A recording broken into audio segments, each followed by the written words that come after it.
Hello दोस्तों, आप सभी का स्वागत है। मैंने पिछले वीडियो में चंद्रगुप्त मौर्य, बिंदुसार और अशोक के बारे में पढ़ाया था।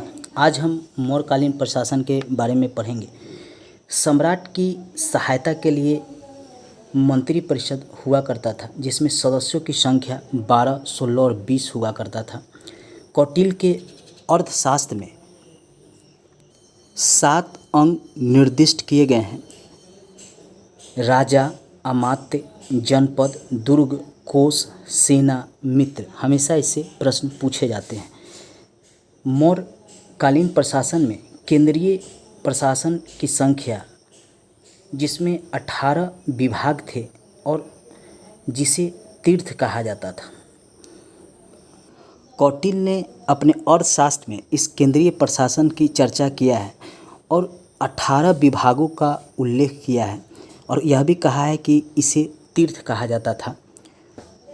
तीर्थों के अध्यक्ष को महामात्र कहा जाता था। जो तीर्थ के अध्यक्ष होते थे उनको महामात्र कहा जाता था। सर्वाधिक महत्वपूर्ण तीर्थ थे मंत्री, पुरोहित, सेनापति और युवराज। ये महत्वपूर्ण थे। आइए अब हम एक एक कर अर्थशास्त्र में वर्णित तीर्थों के बारे में जानते हैं कि मंत्री, पुरोहित, सेनापति, युवराज इसके प्रमुख कौन थे, अंतर्वेदिक के प्रमुख कौन थे, समाहर्ता के प्रमुख कौन थे। आइए एक एक कर हम इसे जानते हैं। अर्थशास्त्र में वर्णित तीर्थ किसका प्रधान होता था, आइए जानते हैं। मंत्री प्रधानमंत्री होता था। पुरोहित धर्म एवं दान विभाग का प्रधान होता था। सेनापति सैन्य विभाग का प्रधान होता था। युवराज राजपुत्र होता था। द्वारिक राजकीय द्वार का रक्षक होता था। अंतर्वेदिक अंतःपुर का अध्यक्ष होता था। समाहर्ता आय का संग्रहकर्ता होता था। सन्निधाता राजकीय कोष का अध्यक्ष होता था। प्रशासता कारागार का अध्यक्ष होता था। हमेशा ही प्रश्न पूछता है कि समाहर्ता का क्या कार्य होता था, सन्निधाता का क्या कार्य होता था, सन्निधाता किसका प्रमुख होता था, समाहर्ता किसका प्रमुख होता है, युवराज किसका प्रमुख होता था, सेनापति किसका प्रमुख होता था, हमेशा पूछता है। प्रदेष्ठी यह कमिश्नर हुआ करता था। पौर नगर का कोतवाल हुआ करता था। व्यवहारिक प्रमुख न्यायाधीश हुआ करता है। नायक नगर रक्षक का अध्यक्ष हुआ है। नायक नगर रक्षक का अध्यक्ष था। कर्मांतिक उद्योग एवं कारखानों का अध्यक्ष हुआ करता था। मंत्री परिषद अध्यक्ष। दंडपाल सेना का सामान एकत्र करने वाला। दुर्गपाल दुर्ग रक्षक हुआ करता है। अंतपाल सीमावर्ती दुर्गों का रक्षक था।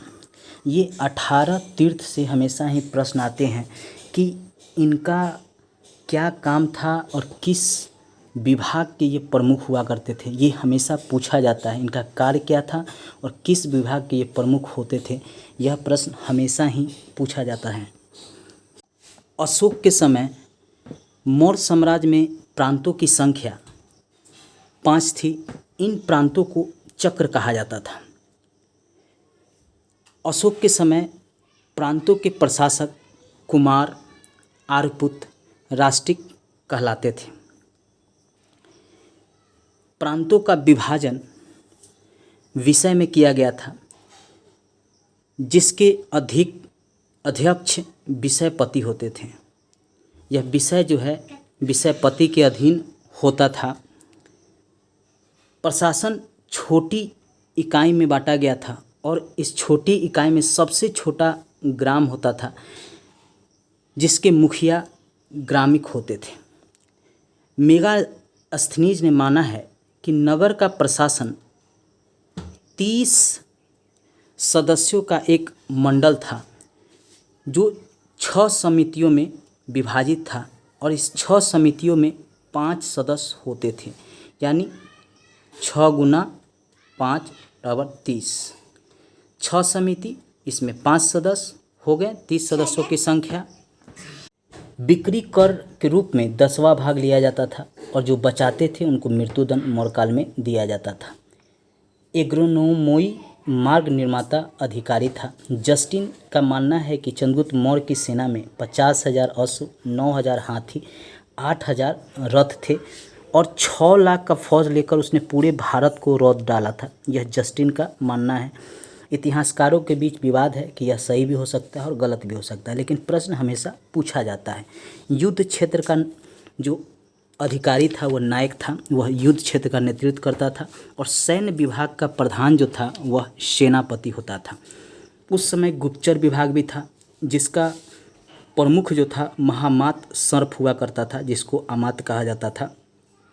गुप्तचर दो प्रकार के होते थे। एक था संस्था, जो स्थिर होकर कार्य करता था, मतलब एक ही स्थान पर वह काम करता था, और दूसरा था संचार, जो पूरे राज्य में जितना मौर्य साम्राज्य के अंतर्गत क्षेत्र था, यहाँ से लेकर यहाँ तक अफ़गानिस्तान, पाकिस्तान, भारत, ये सभी क्षेत्र उस समय मौर्य साम्राज्य के अंतर्गत थे। इस सभी में भ्रमण कर कर वह गुप्त सूचना लाता था और शासक को देता था कि राज्य में क्या चल रहा है, क्या हो रहा है। इस आज जो है आईबी है, रॉ है, सीबीआई है, इनका भी यही काम है, जिसमें आईबी और रॉ मुख्य रूप से गुप्तचर विभाग की भूमिका वर्तमान समय में निभाता है। उसी तरह उस समय भी संस्था और संचार गुप्तचर विभाग से हमेशा पूछता है कि गुप्तचर विभाग मौर्य काल में था या नहीं था, कौन स्थिर होकर काम करता था, कौन भ्रमण यानी घूमकर सूचना को एकत्र करता था। तो संस्था जो था स्थिर होकर सूचना एकत्र करता था और संचार भ्रमण करके सूचना को एकत्र कर शासक तक पहुंचाता था। अशोक के समय जनपदीय न्यायालय के न्यायाधीश को राजुक कहा जाता था। ये जनपदीय न्यायालय का न्यायाधीश होता था, ये राजुक। सरकारी भूमि को सीता भूमि अशोक के समय कहा जाता था। बिना वर्षा अच्छी खेती होने वाली भूमि के आदेव मातृक भूमि कहा जाता था। उस समय यहाँ पे बिना वर्षा के भी खेती होती थी, इस भूमि को आदेव मातृक भूमि कहा जाता था। वेश्यावृत्ति अपनाने वाली महिला को रूप जीवा कहा जाता था। उस समय भी वेश्यावृत्ति प्रचलित था, मौर्य काल में भी वेश्यावृत्ति प्रचलित था, वर्तमान में भी वेश्यावृत्ति प्रचलित है, लेकिन उस समय वेश्यावृत्ति करने वाली महिला को रूप जीवा कहा जाता था। बार बार ये प्रश्न पूछा जाता है।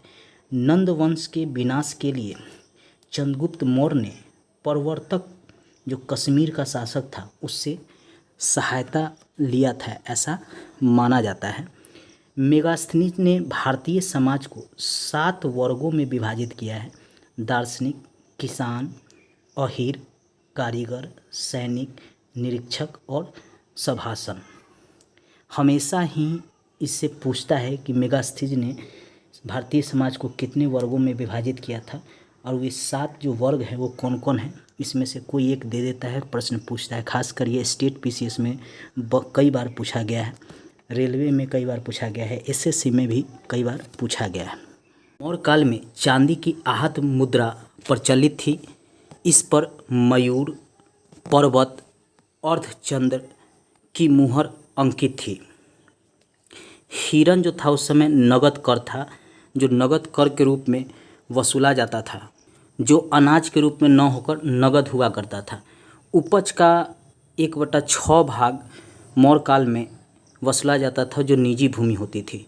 बलि भी भू राजस्व कर ही था एक प्रकार का। राजकीय भूमि की व्यवस्था सीताध्यक्ष नामक अधिकारी करती थी, जिससे होने वाली आय सीता कहलाती थी।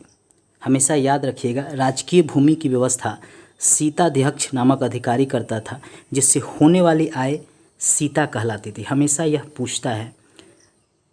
भूस्वामी को क्षेत्रक और काश्तकार को उपवास कहा जाता था। यह भी पूछता है कि भूस्वामी को क्या कहा जाता था और काश्तकार को क्या कहा जाता था। राज्य की ओर से सिंचाई का प्रबंध करना सेतुबंद कहलाता था।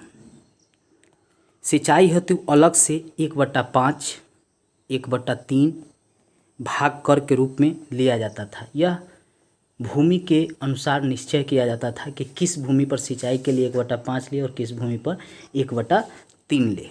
निःशुल्क श्रम को बेगार कहा जाता था, जिसे बिष्टी कहा जाता था। लगभग 40 वर्षों के शासन के बाद अशोक की मृत्यु 232 ईसा पूर्व में हो गई थी।